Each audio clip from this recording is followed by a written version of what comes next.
नमस्कार, स्वागत है आपका फिफाना हिंदी क्लासेस के यूट्यूब चैनल पर। और इस क्लास में अपन पढ़ रहे थे प्रतिभाशाली बालकों को। तो प्रतिभाशाली बालकों की अपनों ने विशेषताएं देखी और सबसे पहली क्लास में अपनों ने विशिष्ट बालकों के प्रकार भी देखे। अब अपन देखने जा रहे हैं प्रतिभाशाली बालकों की नकारात्मक विशेषताएं, या फिर अपन यूं कह सकते हैं कि निषेधात्मकता। अब जो निषेधात्मकता होती है प्रतिभाशाली बालकों की, वो कौन कौन सी होती है? पिछली क्लास में अपनों ने चर्चा की थी कि भाई एक क्लास में यदि कोई प्रतिभाशाली बालक बैठा है और उसके साथ अन्य सामान्य बालक भी बैठे हैं, मंदबुद्धि बालक भी बैठे हैं, अर्थात पिछड़े बालक भी बैठे हैं, तो उन सभी बालकों में प्रतिभाशाली बालक के लेवल की क्लास होनी आवश्यक नहीं होती। क्यों? क्योंकि यदि प्रतिभाशाली बालक के लेवल के अनुसार पढ़ाया जाए तो अन्य बालक पिछड़ जाते हैं। तो इसलिए एक शिक्षक क्या करता है कि वह सभी बच्चों को साथ लेकर चलता है और उसके लिए शिक्षक एक सामान्य से स्तर का चयन करता है, विषय वस्तु का ऐसा स्तर लेकर आता है जिससे कि सभी बच्चे उसके साथ जुड़ जाएं। अब प्रतिभाशाली जो बालक है वो उन चीजों को जो शिक्षक बता रहा है जल्दी सीख लेता है, जबकि सामान्य बुद्धि बालक उससे देरी से सीखता है और मंद बुद्धि या पिछड़ा बालक है वो तो बहुत लेट सीखता है। तो वहां पर जब उन बच्चों को भी बराबर लाने का शिक्षक प्रयास करता है तो उस दौरान फिर प्रतिभाशाली बालक है वो असामाजिक हो जाता है, अर्थात वह ऊट पटांग हरकतें करने लगता है, वह किसी के बैग छेड़ने लगता है, कुछ चीजें तोड़ने लगता है। क्यों? क्योंकि उसको नई चीजें चाहिए, उसको कठिन विषय स्तर चाहिए। अब उसको उसके अनुसार मिल रहा है तब तो बहुत अच्छी बात है, और नहीं मिलता है तो फिर उसमें समस्या आ जाती है। तो इस प्रकार से काफी कुछ ऐसी चीजें हैं जो प्रतिभाशाली बालकों में आती है, या फिर अपन यूं कहे कि कुछ ऐसे दोष हैं जो प्रतिभाशाली बालकों के भी होते हैं। अपन यहाँ पर उन्हीं दोष की चर्चा करने वाले हैं। तो चलिए शुरू करते हैं क्लास को। और इस क्लास में अपन क्या देख रहे थे? प्रतिभाशाली बालकों को, प्रतिभाशाली बालक। अब ये जो प्रतिभाशाली बालक हैं उनमें अपने को क्या देखना है? प्रतिभाशाली बालकों की निषेधात्मकता देखनी है। तो निषेधात्मक विशेषताएं,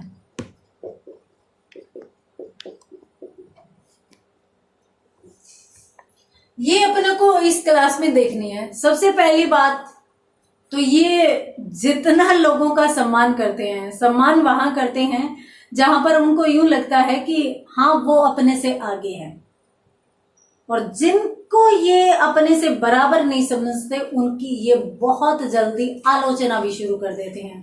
क्यों आलोचना करते हैं? क्योंकि वो चाहते हैं कि यदि कोई रहे तो उनके बराबर रहे, उनसे आगे हो। अगर उनके कोई पीछे है तो इसका मतलब वो कुछ भी नहीं है।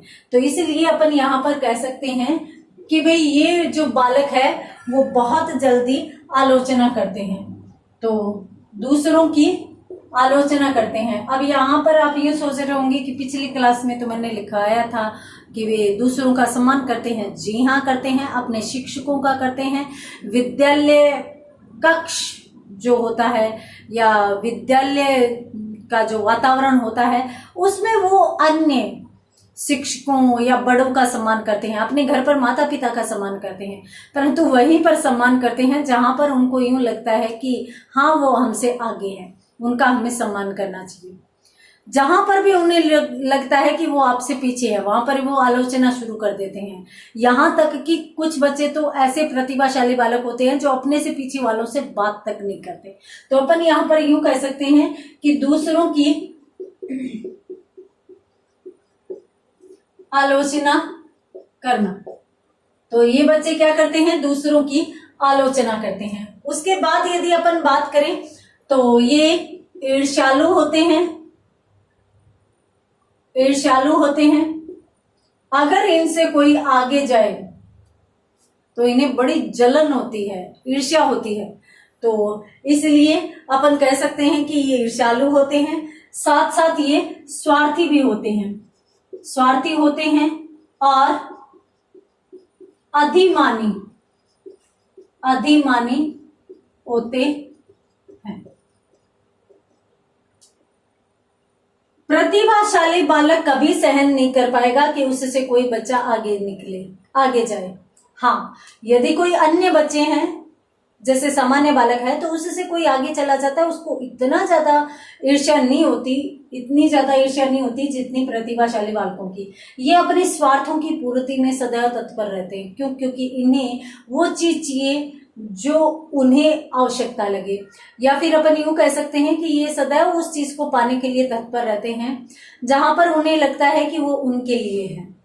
जैसे एजुकेशन में मान लीजिए, अब एजुकेशन में यदि वो कक्षा में बैठे हैं, तो वो अगर सभी स्तर के बालकों के लिए पढ़ाया जाएगा तो वहां पर वो शिक्षक से ये चाहेंगे कि वो उनके लेवल का पढ़ाए और उनके स्वार्थ की पूर्ति हो, यानी उनका नॉलेज कम रह रहा है, वहां पर फिर वो भावुक हो जाते हैं, प्रभावी होने लगते हैं। तो इस प्रकार से वो स्वार्थी होते हैं, अपने स्वार्थों की पूर्ति चाहते हैं। अधिमानी मान क्या होता है? अपना मान यानी अपनी इज्जत, और अधिक वो अपनी इज्जत बहुत ज्यादा करते हैं। और ये मैंने कल की क्लास में बताया भी था कि वे दूसरों का सम्मान करते हैं तो दूसरी तरफ आत्मविश्वासी भी होते हैं। तो ये फिर आत्मविश्वासी होते हैं तो इसका मतलब ये हो जाता है कि ये अपने आप को ही अधिक मानने लगते हैं, अपने आप में ये अहंकार भी ले आते हैं। तो इसलिए ये थोड़ा सा दोष कहा जा सकता है कि ये कहीं ना कहीं ईर्ष्यालु, स्वार्थी एवं अधिमानी हो जाते हैं। उसके बाद यदि अपन देखें इसमें, तो इनका जो है वो सामान्य तौर पर देखा जाता है, सबका नहीं होता, परंतु आप देख लीजिए कि एक आपने देखा भी होगा, कुछ लोगों को कहते हुए ये एक कहावत के रूप में भी प्रचलन में है कि अक्सर है वो लोग जो बड़े बनते हैं उनकी राइटिंग बहुत खराब होती है। और कभी कभार तो ऐसे भी कहा जाता है कि जिसकी राइटिंग बहुत ज्यादा खराब होती है उसके लिए यूं कह दिया जाता है कि ये डॉक्टर बनेगा। क्यों? क्योंकि डॉक्टर्स की जो राइटिंग होती है वो थोड़ी सी अजीब होती है। तो इसलिए यहाँ पर मैं आपको बता देती हूँ कि इनका जो लेखन कौशल है वो थोड़ा सा खराब होता है। तो लेखन कौशल इनका सुंदर नहीं होता, अपन यूं नहीं कहेंगे कि अशुद्ध होता है, परंतु सुंदर नहीं होता। तो इनका लेखन कौशल सुंदर नहीं होता। तो इनका लेखन कौशल के बारे में अपन कह सकते हैं ये बहुत सुंदर नहीं लिखते। इसके साथ साथ ये चीज भी है, अभी मैंने जो बात बताई थी ना कि कक्ष में यदि उनकी रुचि का नहीं मिल रहा है तो फिर वो असामाजिक हो जाते हैं। तो इसी प्रकार से अपन यूं कह सकते हैं कि रुचि का कार्य नहीं होने पर वे लापरवाह हो जाते हैं। तो रुचि का काम नहीं होने पर वे थोड़े से लापरवाही करने लगते हैं। वे कभी कभार तो ये होता है कि क्लास में अपने स्तर का नहीं पढ़ाया जा रहा है तो दूसरे बच्चों को छेड़ने लगते हैं, दूसरे बच्चों को भी ये नहीं पढ़ने देते। इस प्रकार की हरकतें भी प्रतिभाशाली बालक करते हैं। तो इसका आप स्क्रीनशॉट लीजिए। उसके बाद अपन एक दो चीजें और देखते हैं कि इसमें कौन कौन से निषेधात्मक विशेषताएं पाई जा सकती हैं। तो यहां पर अपन ये भी कह सकते हैं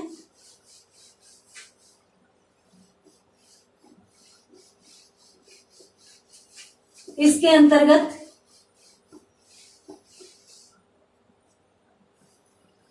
देखिए ये बच्चे ना बहुत जल्दी बेचैन हो जाते हैं, वह शरारती भी हो जाते हैं।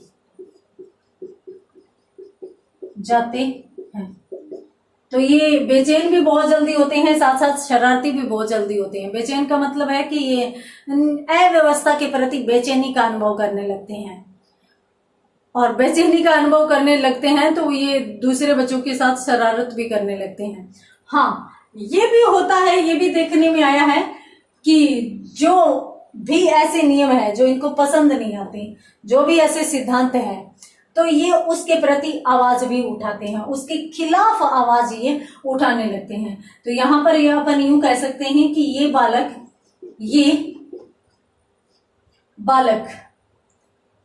बालक क्या करेंगे, इनके खिलाफ आवाज उठाएंगे। किसके खिलाफ आवाज उठाएंगे? यदि अपन देखें तो नियमों के। ये बालक अपने अनुसार नियम नहीं होने पर उन नियमों अथवा सिद्धांतों के खिलाफ आवाज उठाते हैं। ये बच्चे बेचैन व शरारती होते हैं। ये बालक अपने अनुसार नियम नहीं होने पर उन नियमों अथवा सिद्धांतों के खिलाफ खड़े हो जाते हैं, आवाज उठाते हैं।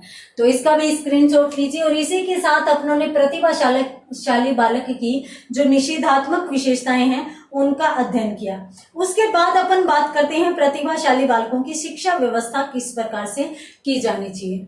तो प्रतिभाशाली बालकों की शिक्षा व्यवस्था, देखिए एक दिन मैंने बताया भी था कि आजकल वर्तमान में जो विद्यालय है उनमें सेक्शन बांटे जाते हैं, और सेक्शन किसके आधार पर बांटे जाते हैं? बुद्धि लब्धि के आधार पर।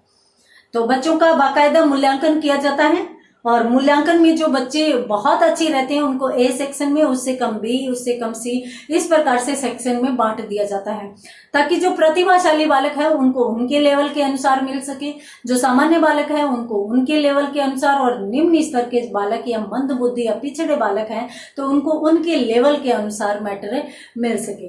तो इसलिए अपन यहाँ पर कह सकते हैं कि इन बालकों के लिए अलग प्रकार की शिक्षा व्यवस्था भी होनी आवश्यक है। सामान्य स्तर की या मंद बुद्धि बालक के अनुसार की शिक्षा यदि इसको दी जाए तो ये बालक फिर वहां पर संतुलित या समायोजित नहीं हो पाते हैं।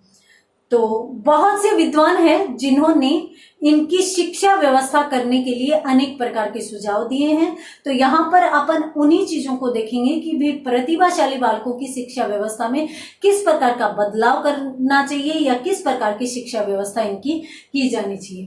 तो यहाँ पर अपन बात करते हैं किसकी? शिक्षा व्यवस्था की। सबसे पहले और सबसे महत्वपूर्ण बात, कौन सी महत्वपूर्ण बात है?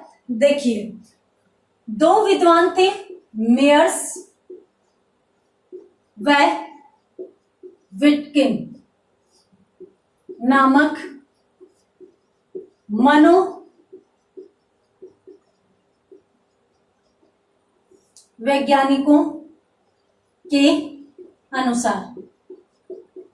अब इन मनोवैज्ञानिकों ने क्या कहा है? इन मनोवैज्ञानिकों ने कहा है कि वे प्रतिभाशाली बालकों की कक्षा का अलग से प्रबंध किया जाना चाहिए, अर्थात इनकी कक्षा अलग से लगवाई जानी चाहिए। इनको सामान्य या निम्न स्तरीय बालकों के साथ नहीं बैठाया जाना चाहिए। तो किन्होंने कही है ये बात है? मेयर्स व विटकिन ने। इन्होंने क्या कहा है कि विशिष्ट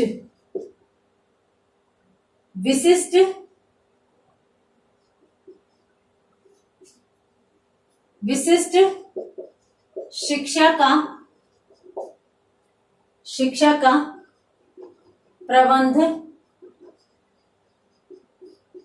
किया जाना चाहिए। तो विशिष्ट शिक्षा का प्रबंध यहाँ पर किया जाना चाहिए। ये बात किसने कही है?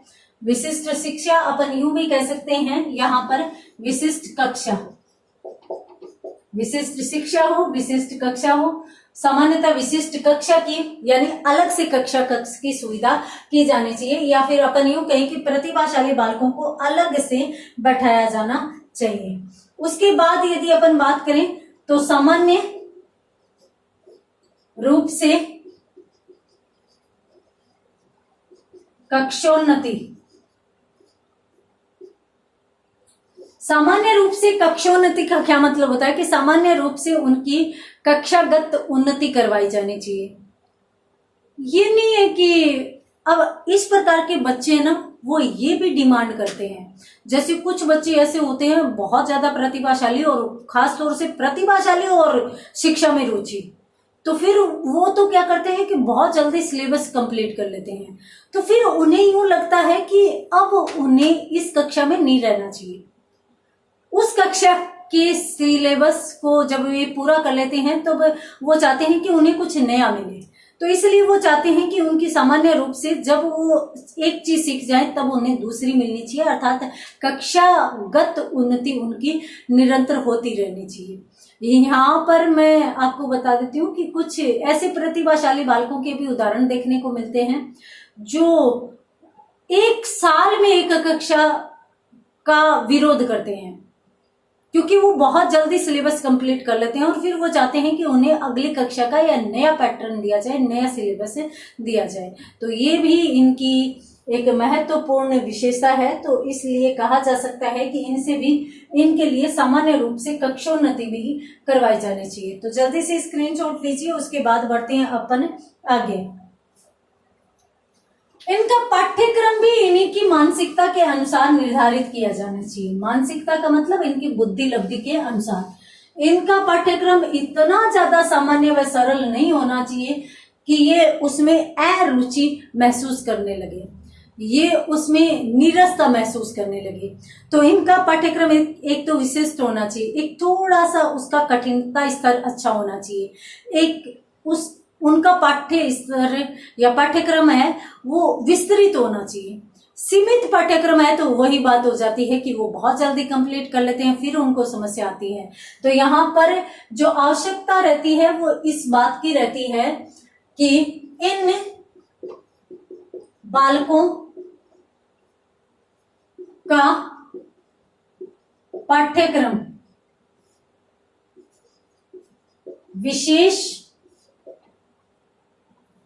इन बालकों का पाठ्यक्रम विशेष होना चाहिए, साथ साथ कठिनाई स्तर अच्छा होना चाहिए और साथ साथ विस्तृत होना चाहिए। तो यहां पर अपन कह सकते हैं कि इन बालकों का पाठ्यक्रम विशेष, कठिनाई स्तर अच्छा और विस्तृत होना चाहिए। यदि इस प्रकार से होता है कि इन बालकों का पाठ्यक्रम विशेष होगा, कठिनाई स्तर भी ठीक रहेगा उनके लेवल के अनुसार। कठिनाई स्तर का ये मतलब नहीं है कि 5वीं कक्षा का प्रतिभाशाली बालक है तो उसको 10वीं कक्षा का पाठ्यक्रम पढ़ाया जाए, ये नहीं होता।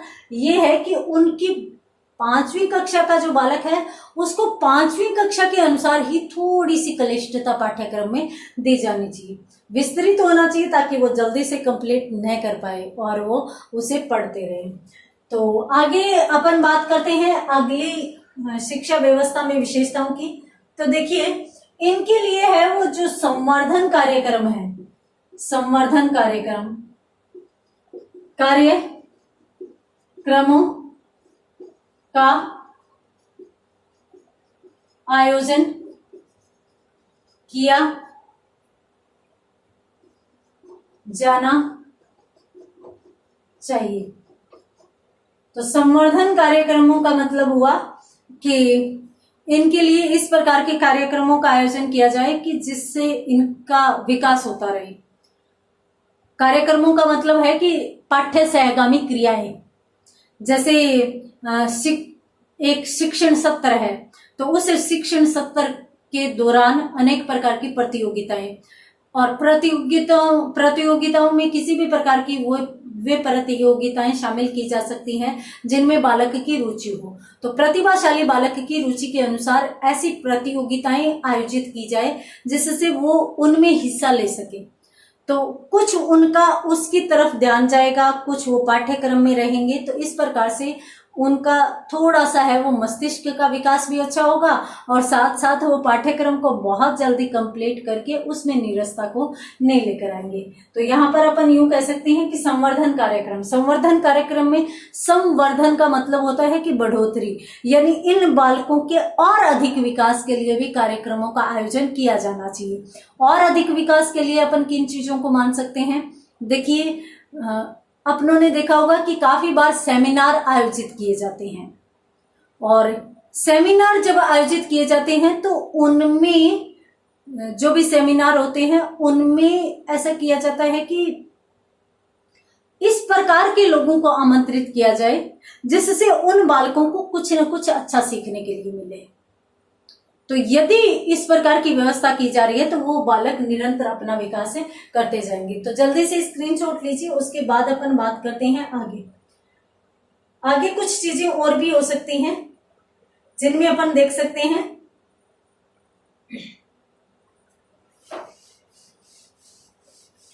इनके लिए शिक्षण विधि भी अलग होनी चाहिए। इनके लिए जो विशेष शिक्षण विधि द्वारा अध्यापन किया जाना चाहिए, तो विशेष शिक्षण विधि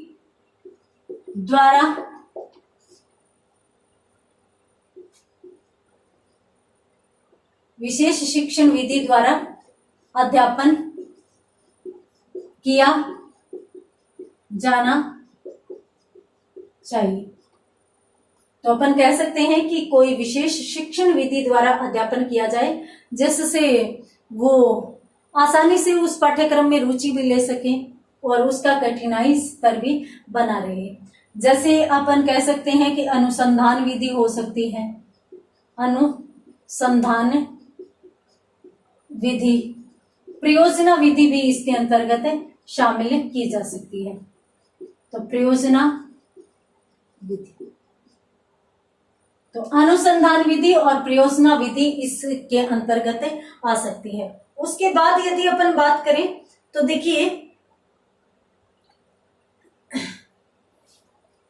इस प्रकार के बालकों पर शिक्षक द्वारा भी विशिष्ट ध्यान केंद्रित किया जाना चाहिए।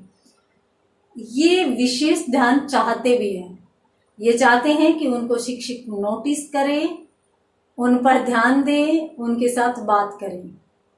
ये ऐसे सामान्य बालकों की तरह नहीं रहना चाहते, ये हर जगह बातों में आना चाहते हैं।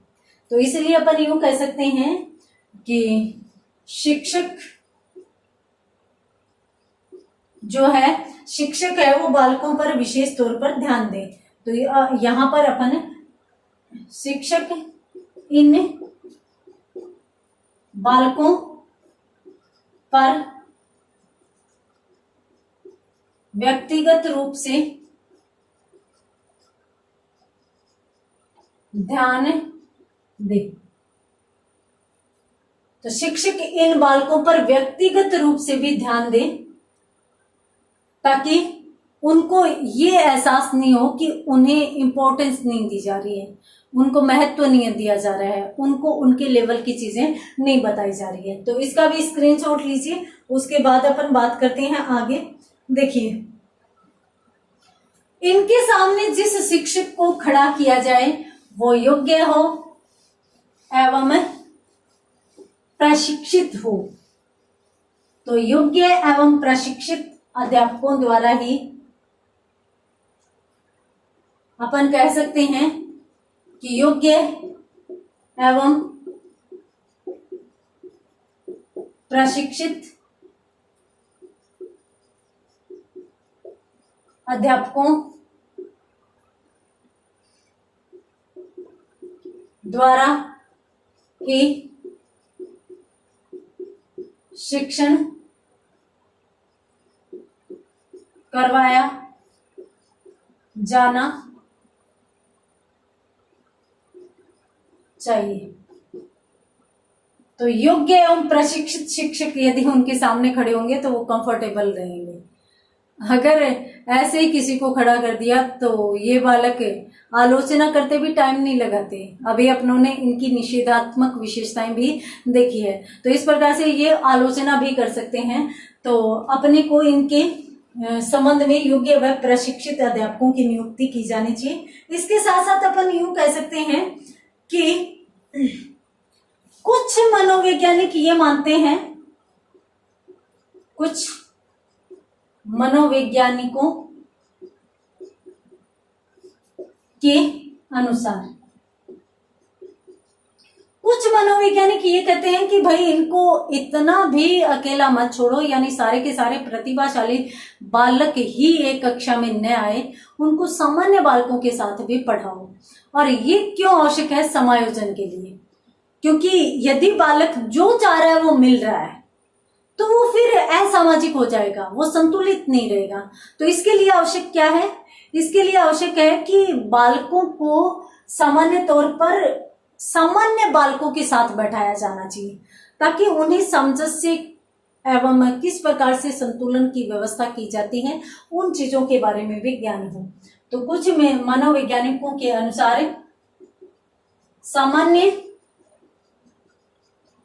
बालकों के साथ शिक्षा व्यवस्था की जानी चाहिए। कुछ मनोवैज्ञानिक कहते हैं कि इनकी शिक्षा व्यवस्था सामान्य बालकों के अनुसार की जानी चाहिए। अत्यंत महत्वपूर्ण कथन है।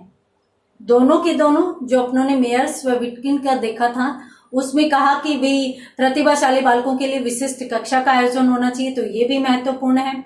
इसके साथ साथ कुछ मनोवैज्ञानिक मानते हैं, ये कथन अधिक महत्वपूर्ण है, कि इनकी सामान्य बालकों के साथ शिक्षा व्यवस्था की जानी चाहिए। तो स्क्रीनशॉट लीजिए, उसके बाद बात करते हैं अपन आगे।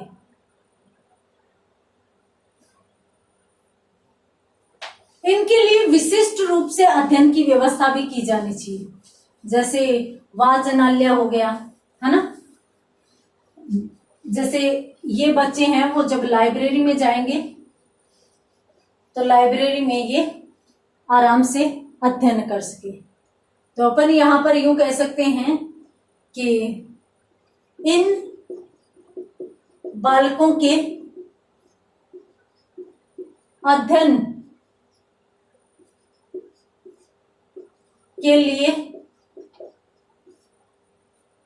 के लिए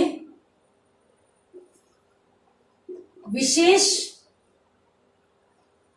व्यवस्था की जानी चाहिए। तो इन बालकों के अध्ययन के लिए अपने को विशेष व्यवस्था करनी चाहिए, विशिष्ट व्यवस्था करनी चाहिए। इसके साथ साथ अपन ये भी कह सकते हैं कि ये जो बालक है, इनके लिए पाठ्य सहगामी क्रियाओं का आयोजन भी किया जाना चाहिए। पाठ्य के साथ साथ अनेक इस प्रकार की क्रियाएं होनी चाहिए। पाठ्य सहगामी का मतलब साथ साथ चलने वाली, पाठ्यक्रम के साथ साथ ऐसी क्रियाएं चलती रहें जिससे उनका जो है वो कठिनाई स्तर भी बना रहे और उनके अध्ययन में भी किसी प्रकार की बाधा नहीं आए हो, साथ साथ उनका सिलेबस भी सदैव रुचिकर बना रहे। इसके साथ साथ अपन यदि देखें तो देखिए, इन बालकों को संस्कृति की शिक्षा भी दी जानी चाहिए। संस्कृति की शिक्षा भी दी जानी चाहिए। क्यों दी जानी चाहिए? आपने देखा ना कि आजकल लोगों को घमंड हो जाता है, अहंकार आ जाता है। तो हो सकता है 1% कि बालकों में अहंकार आ जाए, प्रतिभाशाली बालकों में, और वो समाज में संतुलन न बैठा पाए। देखिए, प्रतिभा अलग चीज होती है, पैसा अलग चीज होता है, परिवार अलग चीज होता है। हर एक व्यक्ति को अपने कुछ लोगों की आवश्यकता रहती है। तो इसके लिए की व्यवस्था इस प्रकार की होनी चाहिए कि वो सामंजस्य स्थापित कर सके।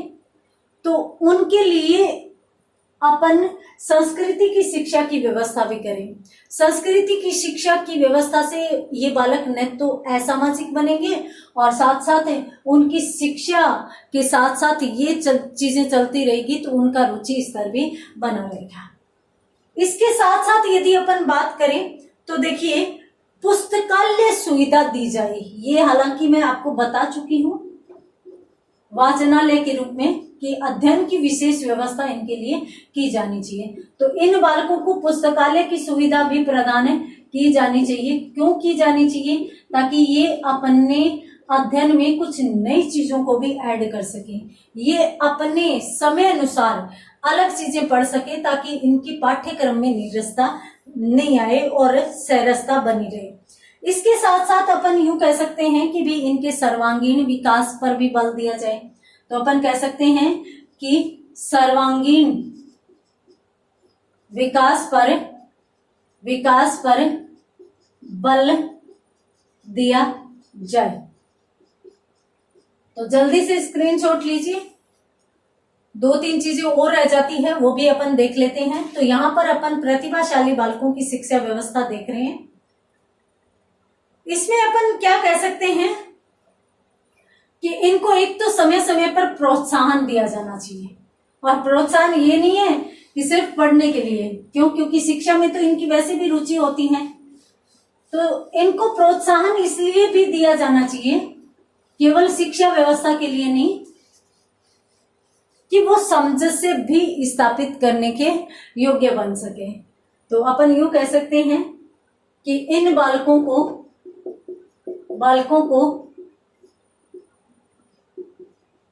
समय समय पर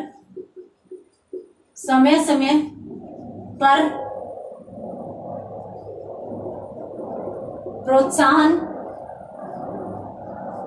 भी दिया जाना चाहिए। तो इनके लिए प्रोत्साहन की व्यवस्था होनी चाहिए। साथ साथ अलग विद्यालयों की व्यवस्था की जानी चाहिए।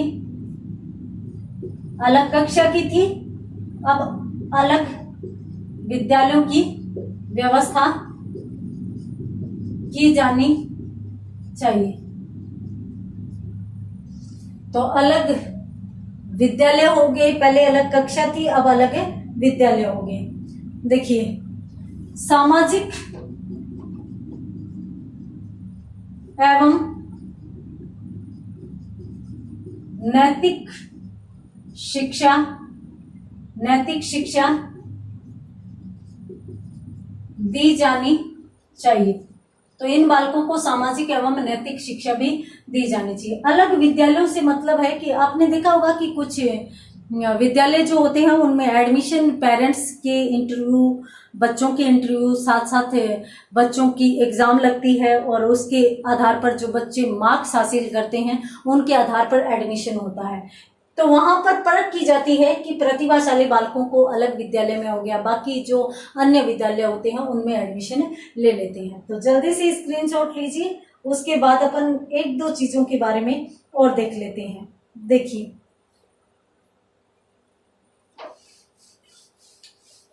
इन बालकों के लिए विधि होगी सर्वश्रेष्ठ विधि। ये आप नोट लगाकर देख लेंगे। मैंने आपको 2 विधियां लिखवाई थी, परंतु उनमें भी यदि सर्वश्रेष्ठ विधि की बात करें तो वो प्रयोजना विधि है। साथ साथ इनको छात्रवृत्तियों द्वारा, इनको इनाम में बड़ी रुचि होती है और वो सभी बालकों में होती है। तो छात्रवृत्तियों द्वारा भी बालकों को प्रोत्साहन दिया जाना चाहिए। तो छात्रवृत्तियां देकर इनको प्रोत्साहन दिया जाना चाहिए। तो ये थी शिक्षा व्यवस्था। जल्दी से स्क्रीनशॉट लीजिए, उसके बाद मैं आपको बता देती हूं कि प्रतिभाशाली बालकों की पहचान कैसे की जा सकती है। तो एक चीज और रह जाती है, वो भी अपन यहाँ पर इस क्लास में देख लेते हैं। इनकी पहचान कैसे की जाएगी? तो सबसे पहली बात तो उपलब्धि परीक्षण आप करेंगे तो उपलब्धि परीक्षण द्वारा इन बालकों की पहचान की जा सकती है। साथ साथ अपन यूं कह सकते हैं कि माता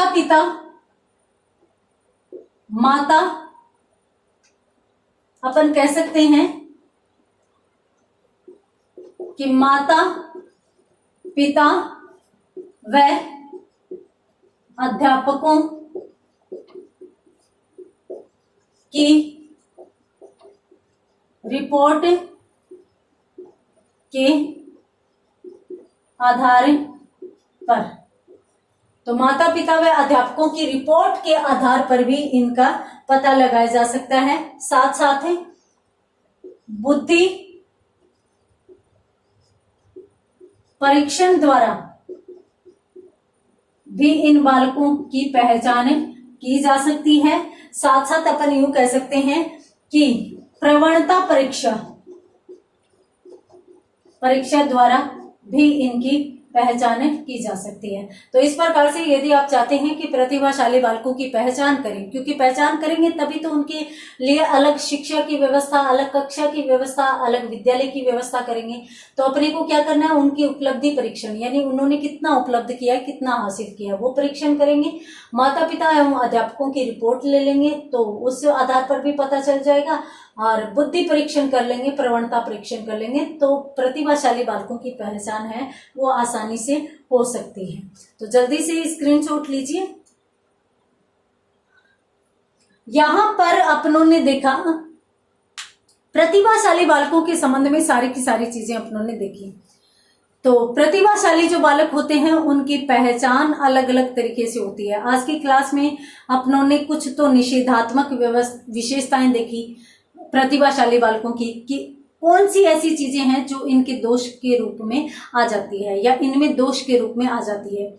उसके बाद अपनों ने जो चीज देखी वो इनकी शिक्षा व्यवस्था के संबंध में देखी कि इस प्रकार के बालकों की शिक्षा व्यवस्था किस प्रकार से, अगर शिक्षा व्यवस्था अलग से करनी है तो पहचान भी अत्यंत आवश्यक है। तो इनकी पहचान कैसे की जा सकती है। देखिए, एक रेने जूली नामक मनोवैज्ञानिक थी। इन्होंने एक डायग्राम बनाया था इनको प्रदर्शित करने के लिए, और इन्होंने जो डायग्राम बनाया था वो त्रिचक्रीय मॉडल था। तो रेने जूली का त्रिचक्रीय मॉडल, रेने जूली का त्रिचक्रीय मॉडल इन्होंने प्रतिभाशाली बालकों के लिए ही बनाया था, और इसको अपन कह सकते हैं कि प्रतिभाशाली बालकों की चित्रात्मक अभिव्यक्ति। इसमें इन्होंने इस प्रकार से इस चित्र को प्रदर्शित किया, इस प्रकार से। तो इसमें इन्होंने किन किन चीजों को शामिल किया, देखिए।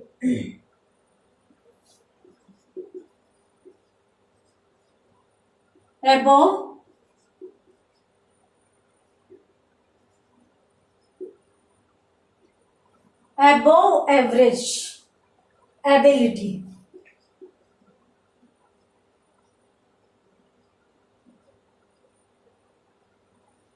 above average ability, और इसके साथ साथ अपन यूं कह सकते हैं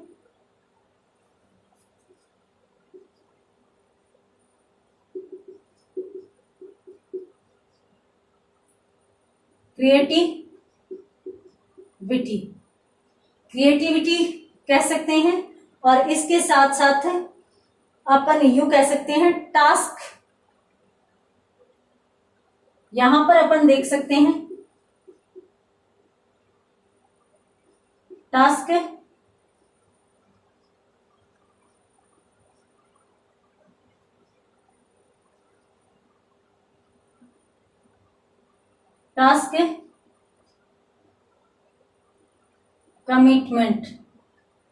टास्क कमिटमेंट हो गया, और उनमें ये जो कॉमन चीज है उसको अपन क्या कहेंगे, गिफ्टेड। अबोव एवरेज, एबो का मतलब होता है ऊपर, एवरेज का मतलब होता है सामान्य, एबिलिटी यानी सामान्य योग्यता से ये ऊपर होते हैं। इनमें क्रिएटिविटी अधिक होती है यानी क्रियाशीलता होती है, और इसके साथ साथ ये है वो टास्क के संबंध में कमिटमेंट कर देते हैं और जिसको ये पूरा करते हैं। तो अपन यूं कह सकते हैं कि ये गिफ्टेड बिहेवियर बालक होते हैं।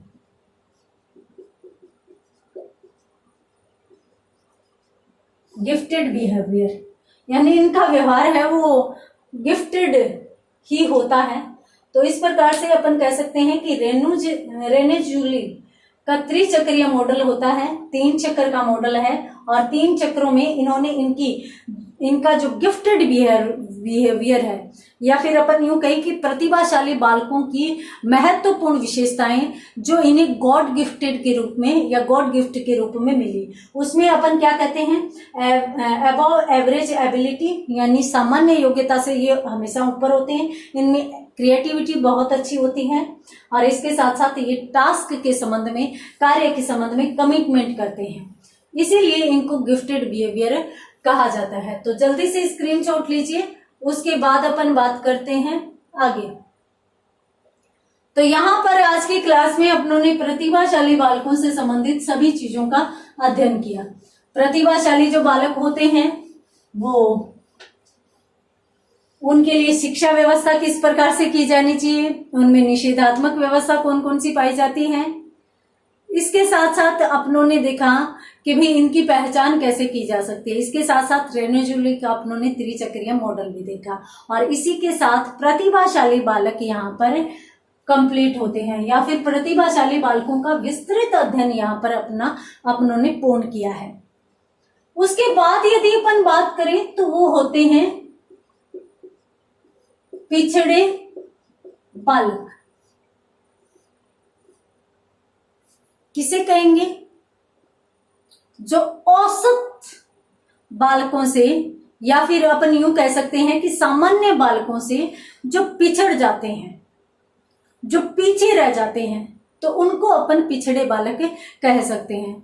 तो सामान्य बालक औसतन जो बालक जिस प्रकार की बुद्धि लब्धि लिए हुए होता है उससे यदि पीछे रह जाए तो उसको अपन पिछड़ा हुआ बालक कहेंगे। तो इस प्रकार से यहाँ पर अपन ये चीजें समझ सकते हैं। हालांकि पिछड़े बालक को अपन पढ़ेंगे, परंतु इस क्लास में नहीं, आगे वाली क्लास में।